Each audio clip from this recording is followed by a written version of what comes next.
Guys, I continue to go through it with this setup, okay? But you know what? I think that that's fine and I think that that's okay. So I was supposed to get a mic like 5 months ago. It would have come in handy because it's like hot now and I'd rather have my air conditioning running. Whatever, but I didn't do that, obviously. But I'm gonna. So calm. I'm gonna. I'm obviously back to talk about another book, but in case you didn't know, brief intermission about the books. I sell press-on nails now. Cute, right? Those are really cute. Those aren't even my favorite set, and if I was smart, I would have had them over here to show you. I sell custom press-on nails now. If you would like to get them, you can get them. Anyway, I'm here to talk about a book called Margo's Got Money Troubles by Ruthie Thorpe. Okay.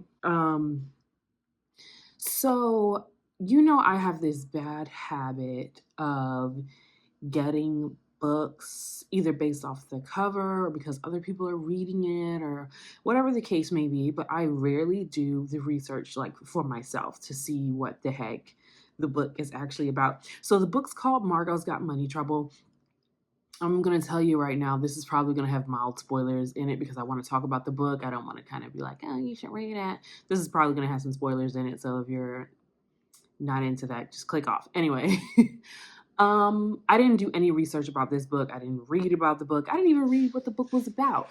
So when I started listening to the book, I was like, huh, I did not see this coming. It's about, okay, well, let me not say that. I thought it was going to be about, based on the title, a girl who's running into money troubles as we all are trying to navigate, 2025 life and adulthood. Story for another time. Anyway, I thought it was going to be something along those lines, but it ends up being about a girl who goes off to college. She starts to have an affair with her professor, which is gross, by the way. So if you're doing that, cut it out. Not the young lady, any professor, or young, young man, women can be out here trifling too, honey. So if you are a professor sleeping with your students, cut it out. Anyway, so she ends up sleeping with her professor. And oopsie daisy, you're young and fertile. Guess what happens? You guessed it, she gets pregnant. And she goes through the motions of, do I keep the baby? Do I abort the baby? Blah, blah, blah, blah, blah. At the end of the morality train, I guess, she decides to keep the baby. But she's also, a broke college student who's a waitress, obviously ends up getting fired. She's in this apartment now with her baby. Her roommates hate it. Two of them moved out. She moves in her dad, who is struggling with addiction and trying to get over the addiction. Anyway, she's like, what do I do for money? What do I do for money? I'm broke. I need money. What should I do for money? She hits up the child's father. They make her sign this NDA to be like, drop out of school, get away from him, never mention this baby again, which is crazy. Like, I know this is a fictional story, but had this had been me, honey, I'd have took him for everything he had. Ain't no way. There's no way. There's absolutely no way. You're gonna knock me up as a professor and make me sign an NDA for a trust fund for my child and a couple $1,000s? Hell nah. She signs it though. Young and dumb, right? So she signs it. I might have signed it too at that age, honey. I'm smart now. But back then, who knows? I probably would have really needed the money. Like Margo. So she's has this little bit of money, but she's still like, what do I do for work? What do I do for work? She gets fired. And her dad, who is a former wrestler, okay, it's a really interesting book. Her dad, who's a former wrestler, starts talking about another wrestler who has an OnlyFans. I'm sure you see where the book is going now. So she goes down the OnlyFans rabbit hole. And here's the thing about the OnlyFans rabbit hole. I have read, I be in the YouTube streets, girl. I be in the YouTube streets, the Twitter streets. I be in the streets. I be in the internet streets. And I have heard from other people how difficult it is to spread around or get traction for in OnlyFans because it doesn't have like a search algorithm. Like you gotta know that it's there. You gotta have a link. You gotta have this. You gotta have that. You gotta have this. Like I've seen plenty of people talk about that. I want to say back when I watched her videos a lot, I rarely watch her now. I don't know. I just got out of the drama universe, honestly, to a certain extent, because I still am in girl world. But I used to watch Paige Christie or Christy Page or Paigey Y. She's gone by plenty of names. And she took a deep dive into the OnlyFans world and how you can how you have to basically become popular on OnlyFans. And it's like you got to know somebody who's going to promote you, but you kind of got to pay them to promote you and take the risk that you're going to make money off their promotion. So Margo's at the point in the story where she is learning that. So she's like, "Oh, I'm a new mom. I've got these new mom boobs." And I can talk about, comparing your dick to Pokemon and all. I'm not kidding, that's in the book. Comparing your dick to Pokemon, and you pay me for it.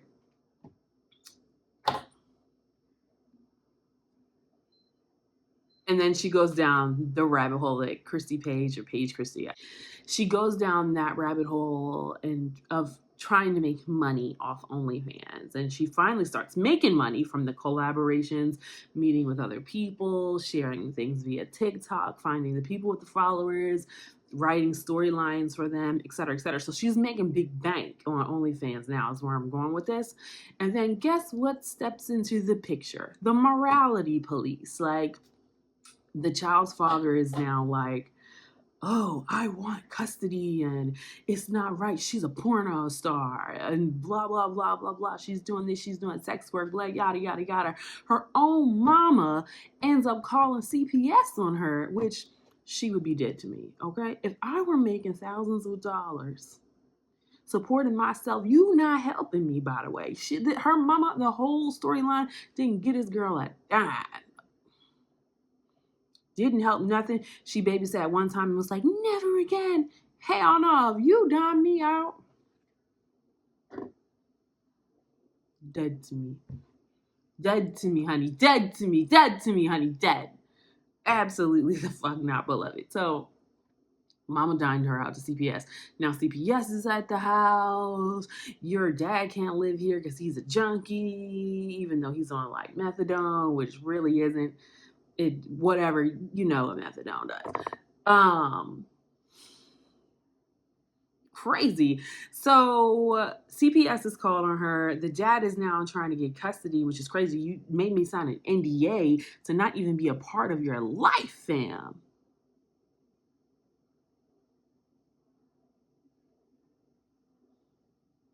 Anyway, so I really enjoyed the book.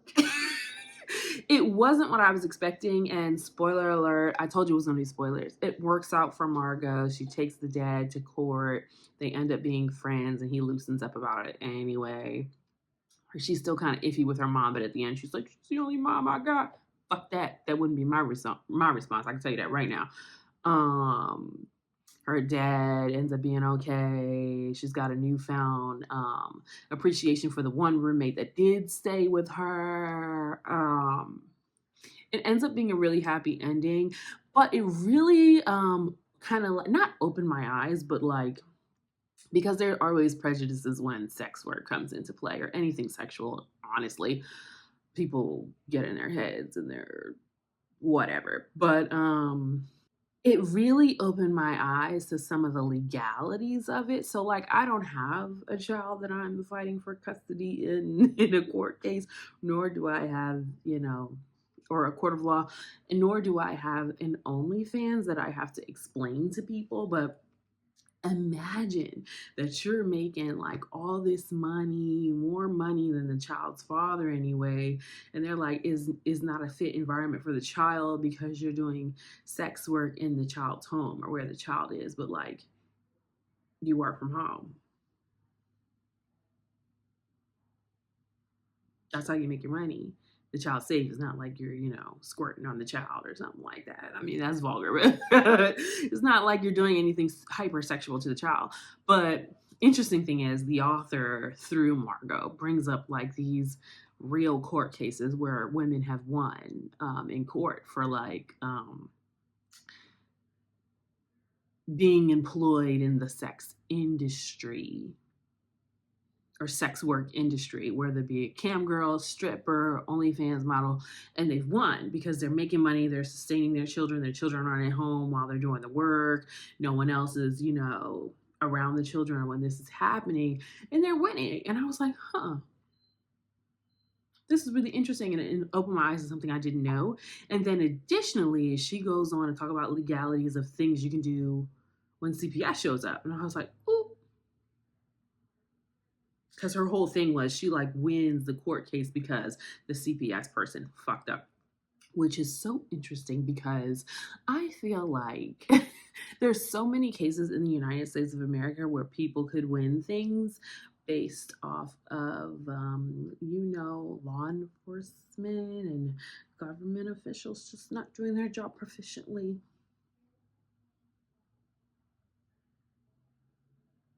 Anyhoodle, this was a delight. I was not expecting it to be a delight. I was just like, oh, this is just a throwaway book in between my other books. But let me get this off my TBR list. But I was pleasantly surprised by this book. I really enjoyed it. I finished it fairly quickly. I'm finishing books really fast right now, girl, because I am listening to them at work. Don't worry, it's not interfering with my work. It's just, long story short, my office is next to the bathroom, girl. I need something to drown out the bathroom sounds. Anyway, so I've been listening to books at work, so I've been really knocking them back. I'm giving another one of the Akatar books a try. Of course, so you can end the video here if you don't want to hear me ramble about other books that I've read or finished. You can stop the video, but I am giving another one of the Akatar books a try. I'm listening to it now. It is better listening to it. So I'm listening to A Court of Mist and Fury currently. I just finished, obviously Margo's Got Money Troubles. I finished Oathbound. I'm going to do a much more detailed review of that. I did finish Oathbound because I love the Legendborn cycle, the Legendborn Bloodmark. Love that shit, bro. So I finished Oathbound. It was fantastic. I also finished another book that I really want to do a review on. That's what I was going to record tonight, but I left my notes on it in the car, and I definitely want my notes, and I was too lazy to go back to my car. The book was called The Lion Woman of Tehran. Chef's kiss. Oh my God.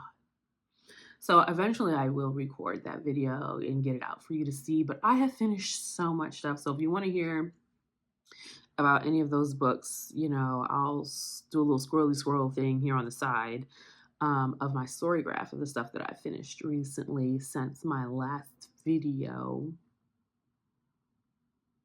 I'm making that face because I'm blanking on whatever that video was about. But I will, or when it even was. So I will put the squirrely thingy on the side. Once again, thanks for watching. Let me know what you thought about this book. If you did read it again, I warned you there were spoilers, so please don't put in the comments, maybe you should put a warning about spoilers. I did. I did. And you're going to comment that anyway, and I want you to know that I love you. Thank you for your opinion. You're valued members of the team. Anyway, check out this book. It was really refreshing. It was really cool. I haven't read anything like it. And we love new stuff around here. Like, I'm tired of the same old. Like, if I read about another fairy, Speaking of, so I'm gonna try to power through some of these books, some of the other ACOTAR books, but I'm also reading Quicksilver. What y'all like about that, honey?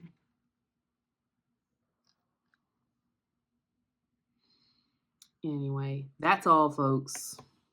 Thumbs up, subscribe, peace out.